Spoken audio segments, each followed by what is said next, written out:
Baik, kita mulai dari koordinat kartesius. Kita tahu koordinat kartesius itu terdiri dari dua sumbu, x dan y. X disebut dengan absis dan y disebut dengan ordinat. Nah, kalau misalkan di sini ada titik P, x, y dan titik pangkal 0, maka di sini di kanan 0 itu harga x-nya positif, di kiri 0 harga x-nya negatif. Sebelah atas 0 itu y-nya positif, sebelah bawah 0 itu y-nya negatif.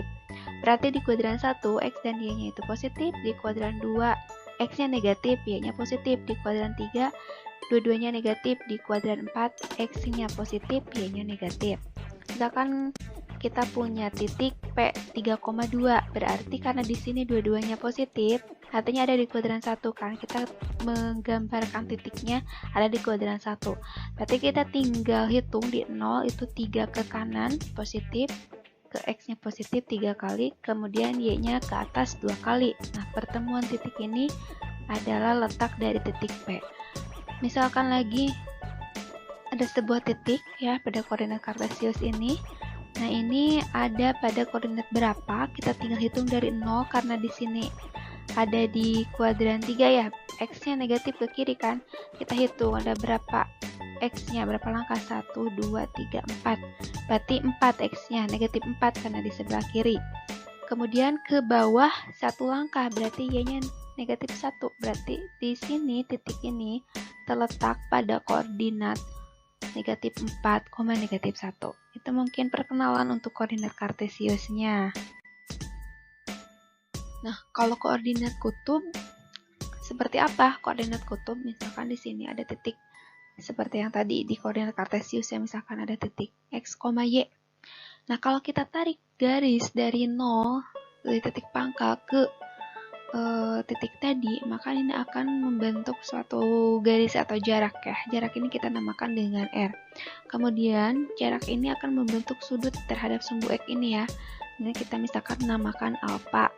Nah, koordinat kutub itu merupakan koordinat yang terdiri dari R dan alfa.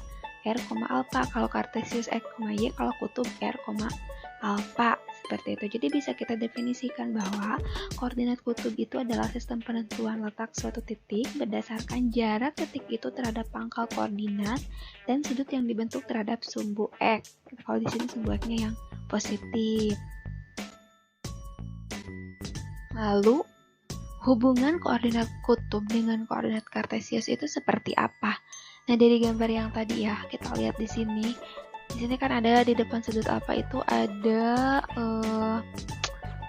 y, di samping alfa ada x-nya gitu ya. Nah, kita pernah mempelajari mengenai perbandingan trigonometri, maka di sini terdapat perbandingan trigonometri sin alfa, cos alfa, dan tan alfa. Sin alfa kita tahu sin demi depan per miring, berarti kalau sin depan per miring depannya y, yang sisi miringnya adalah r. Ya, sedangkan cos sami, berarti yang di sampingnya ada x, miringnya adalah r. Sedangkan tan desa depannya y, sisi sampingnya adalah x. Jadi ketiga perbandingan ini yang akan menunjukkan hubungan koordinat kutub dengan koordinat kartesius. Nah, di sini misalkan kita ingin mengetahui jika diketahui suatu koordinat kutub PR, alfa dan ingin diubah ke dalam koordinat kartesius ya, ingin kita mengetahui koordinat kartesius dari koordinat kutub, kita bisa menggunakan perbandingan sin dan cos. Kita sudah mendapatkan sin alfa itu y per r. Nah, berarti kita bisa mencari y di sini. Kan koordinat kartesius itu terdiri dari x, y. Berarti kita harus mencari x dan mencari y.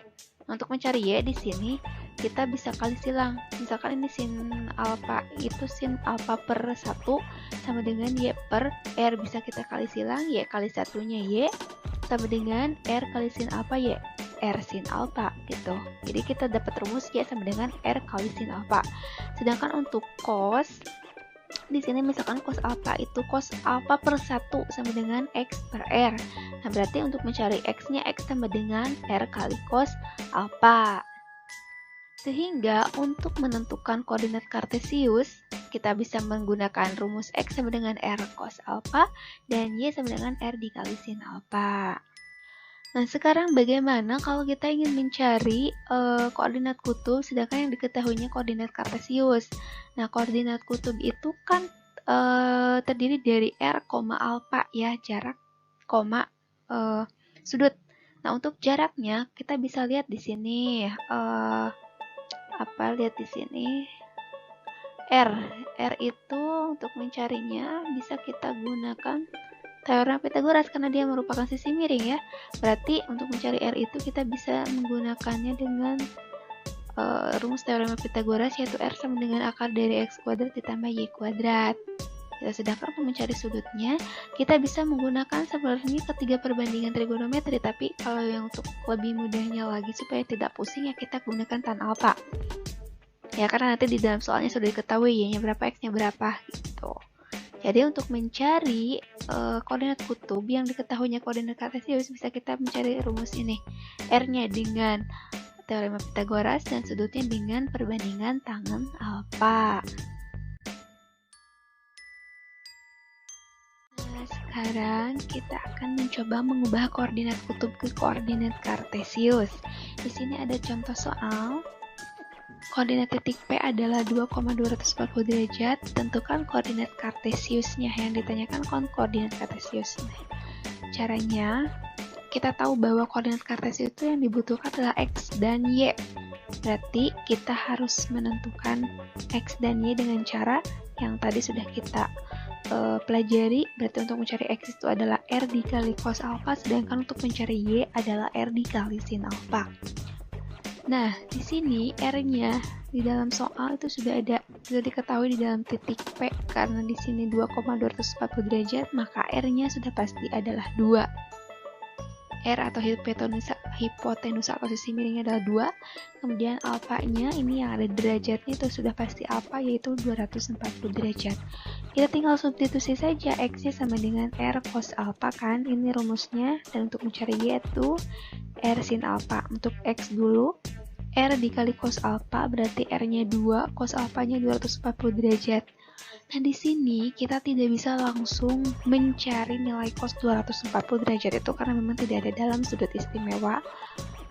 Karena kalian sudah belajar, kita sudah belajar sudut berelasi di video sebelumnya, bagaimana cara menentukan cos yang berada di kuadran bukan 1 ya, kuadran 2, 3, dan 4. Nah, di sini kita cari nilai cos yang senilai dengan 240 derajat. 240 derajat itu ada di kuadran mana? 240 derajat itu ada di antara 180 derajat sampai dengan 270 derajat. Berarti itu ada di kuadran 3. Nah, di kuadran 3 itu yang positif hanya tangen. Di sini kan kita butuhnya cos, berarti cosnya itu nanti akan bernilai negatif. Kemudian yang akan kita gunakan rumusnya adalah yang ini, 180 derajat ditambah alfa. Berarti kita cari alfanya itu 180 derajat ditambah berapa hasilnya? 240 gitu ya. Berarti X sama dengan tadi di sini karena yang positif hanya tang di kuadran 3, berarti di sini cosnya kita bubuhi tanda negatif. Jadi ini bukan 2 dikurang ya, 2 dikali negatif cos 180 derajat ditambah alfa. Tadi alfanya 180 derajat ditambah berapa hasilnya? 240. Berarti ditambah 60. Dan di sini 2 dikali negatif cos 180 derajat ditambah 60. Kemudian 180 derajatnya kita tidak usah tulis, kita ambil saja yang 60 derajatnya. Ya, ini menunjukkan bahwa 240 derajat itu sama dengan nilai cos 60 derajat. Nah, jadi 2 dikali negatif cos 60. Jadi yang hilang adalah 180 derajatnya. Nah, tinggal kita cari cos 60 derajat pada sudut istimewa itu nilainya berapa? Cos 60 derajat itu setengah. Karena di sini cosnya negatif, berarti negatif setengah. 2 dikali negatif setengah. 2 kali negatif 1 negatif 2 dibagi 2 ya 1 negatif 1. Atau 2 dibagi 2-nya 1 kali negatif 1 ya negatif 1. Berarti X-nya adalah negatif 1. Sekarang kita cari Y-nya. Kita substitusi R-nya tadi 2, alfanya 240. Ya bedanya dengan tadi yang tadi cos, yang ini sin, sama-sama aja. Berarti 240 derajat itu ada di kuadran 3. Nah, di kuadran 3 yang positif hanya tangen, berarti di sini sin, berarti sin itu adalah negatif. Berarti Y sama dengan 2 dikali negatif sin 180 derajat, ini yang digunakan rumusnya sama dengan yang tadi. berarti 180 derajat ditambah berapa hasilnya 240 berarti ditambah 60. Jadi tulisnya Y sama dengan 2 dikali negatif sin 180 derajat ditambah 60. Nah, yang diambil hanya 60 derajatnya, berarti Y sama dengan 2 dikali negatif sin 60. Sin 60 di sudut istimewa itu adalah 1/2 akar 3. Bubuhi tanda negatif karena di kuadran 3 sinnya negatif. Sehingga 2 dikali negatif 1, negatif 2 dibagi 2, 1. Ya, negatif 1 dikali akar 3, jadi negatif akar 3. Nah, jadi ketemu deh X-nya negatif 1 dan Y-nya negatif akar 3. Gampang kan? Nah, sekarang sebaliknya kita mengubah koordinat kartesius ke koordinat kutub. Di sini ada contoh soal. Nyatakan koordinat kartesius 3 akar 3, 3 dalam koordinat kutub. Nah, untuk koordinat kutub itu kita butuh R sama alfa ya, R-nya hipotenusa atau sisi miring dan alfanya adalah sudut yang dicari. Nah, kemudian R-nya itu kita cari dengan teorema Pythagoras, R sama dengan akar dari X kuadrat ditambah Y kuadrat, sedangkan untuk alfanya kita sepakati tadi gunakannya perbandingan tan alfa sama dengan Y per X. Oke, di sini kan koordinat kartesius diketahuinya 3 akar 3, 3 berarti X-nya sudah pasti 3 akar 3 dan Y-nya sama dengan 3. Kita tinggal substitusi ke teorema Pythagoras ini untuk mencari R, berarti X-nya kita substitusi dengan Y-nya kita substitusi juga sama, berarti akar dari 3 akar 3 dikuadratkan ditambah 3 kuadrat. 3 akar 3 dikuadratkan, 3 kali 3-nya 9, akar 3 dikali akar 3-nya 3, 3 kali 9, 27. Dan ditambah 3 kuadrat, 3 kali 3-nya 9, berarti 27 ditambah 9 adalah akar 36. Akar 36 yaitu 6. Berarti hipotenusa atau sisi miringnya atau R-nya adalah 6. Nah, sekarang kita cari sudutnya dengan menggunakan perbandingan tangan. Tan alfa sama dengan Y per X. Diketahui di dalam soal Y-nya itu 3 dan X-nya 3 akar 3. Gitu ya, ini tidak sampai di sini saja. Kita sederhanakan 3 di atas ya, pembilang dan penyebutnya kan 3. Nah, ini kita tinggal sederhanakan dibagi dengan 3 sama. Sehingga yang atas dibagi 3 1, yang bawah dibagi 3 ya akar 3. Nah, ini bentuknya kan belum rasional, maka kita rasionalkan dengan cara mengalihkan penyebut dan pembilang dengan akar 3. 1 dikali akar 3 dibagi akar 3 dikali akar 3. 1 dikali akar 3 akar 3 atau 1 akar 3 per akar 3 dikali akar 3 ya 3. Berarti hasilnya 1/3 akar 3. Nah, tangan alfa hasilnya 1/3 akar 3. Tapi ini tangan alfa, bukan sudut alfa. Mencari sudut alfanya berarti kita cari di sudut istimewa yang hasilnya 1/3 akar 3 itu berapa? Kenapa ada sudut istimewa? Karena di sini koordinat kartesiusnya terletak pada kuadran 1. Ya, karena X-nya positif dan Y-nya positif. Jadi kita tinggal cari tan yang hasilnya 1/3 akar 3 itu sudutnya berapa. Di sini kan udah kelihatan tan yang hasilnya 3 akar 3 itu adalah sudut 30 derajat.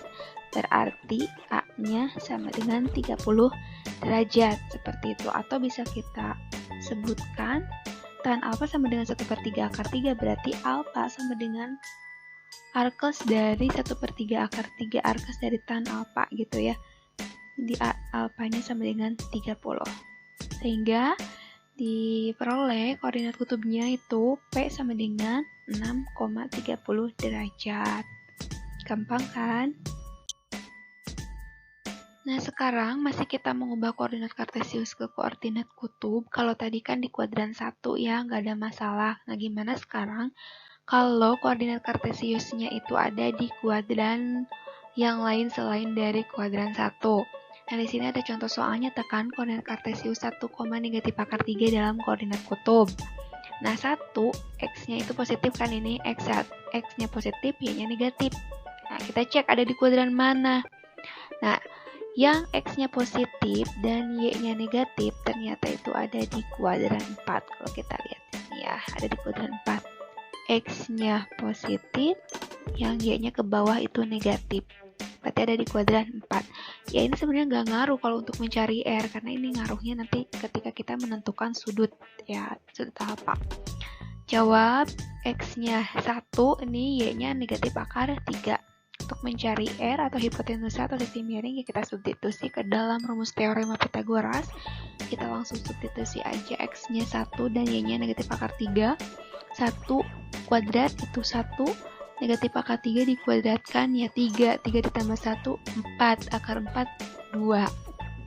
Ya, jadi R-nya adalah 2. Nah, sekarang kita cari sudutnya dengan menggunakan perbandingan tan alfa, sama dengan Y per X. Y-nya tadi negatif akar 3, X-nya 1, negatif akar 3 dibagi 1, ya negatif akar 3. Jadi tan alfa sama negatif akar 3. Nah, di sudut istimewa kan yang ada akar 3 ya. Kalau kita lihat ini nanti karena di kuadran 4, berarti kita cari yang senilai dengan yang isinya akar 3 di sudut istimewa. Kalau di sudut istimewa kan kalau misalkan ininya tidak negatif ya, yang isinya akar 3 itu adalah cos ini. Berarti maaf, bukan cos, tan 60 ya. Tan 60 bisa langsung kita isi kalau misalkan ininya tidak negatif. Tapi berhubung ininya negatif, berarti kita cari nih yang senilai dengan tangen 60. Di kuadran 4 itu rumusnya 360 derajat dikurangi alfa. Ya kita tinggal kurangkan saja 360 derajat dikurangi 60. Ya 360 derajat ini dikurangi 60. Jadi hasilnya 300 derajat. Jadi memang ini harus paham dulu tentang sudut berelasi ya. Nah, jadi diperoleh R-nya itu 2 dan sudutnya 300 derajat.